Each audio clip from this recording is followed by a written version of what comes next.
Yesterday I didn't do an acting video because I was doing Facebook Live for Nickel Plate Arts. Hopefully you've checked that out. That is a weird way to perform. Like I tried to do like a storytelling thing in an acting lesson, but there's no real interaction and I can't see if people even participated.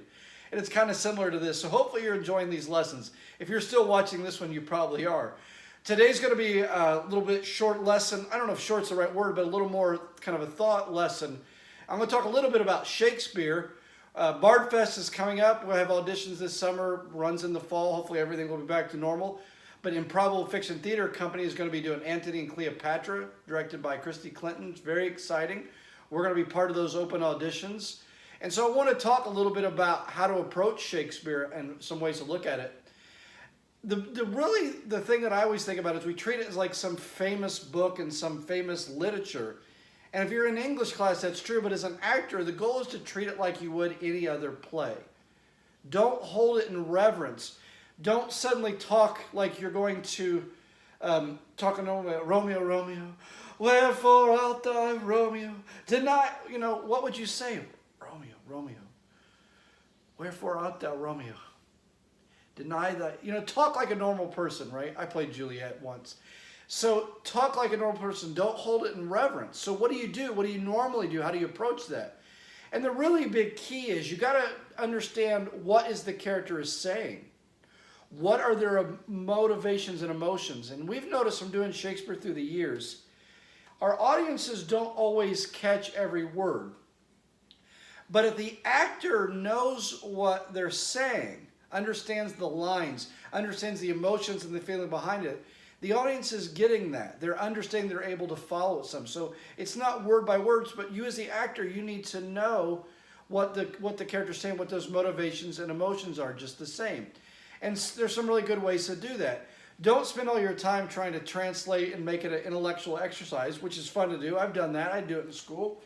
I just do this. No fear. You can get it online or get the books. Here's Antony and Cleopatra because we're working on cutting the script. Side-by-side translations. Don't always agree exactly, so sometimes you have to look up different things. But use that kind of way to find out what the words mean. And start thinking about a normal speech, how you would say it. What is interesting, this is really what you should do for any play, right? It's the same thing. You should know the words. So sometimes I think in a more modern or play outside of Shakespeare, we tend to think in speeches or just motivation. But those words, those lines can really inform our character and how we say the line.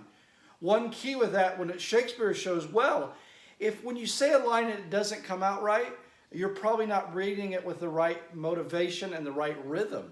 And so that same thing can apply to any play.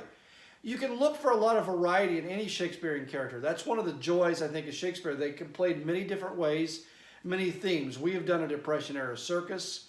We've done like a straight traditional play. I've seen a lot of good modern plays. So it can be done a lot of different ways. So the characters are universal. So if you can find out what they're saying, you can connect to it. Connect to those lines and words. So hopefully that'll make Shakespeare a little easier for you. And the other key is go back and watch the lesson on thinking on the line. That's a really big key for Shakespeare because too much we see, but soft. What light through yonder, like these long pauses trying to make it dramatic. So look at that thinking on the line. I think that'll help you. Hopefully we'll see you at auditions for Bard Fest and you can practice a little Shakespeare. Make sure you check out Patrick Stewart reading the sonnets. He brings some characters, he understands the word. That's a really good place to look too.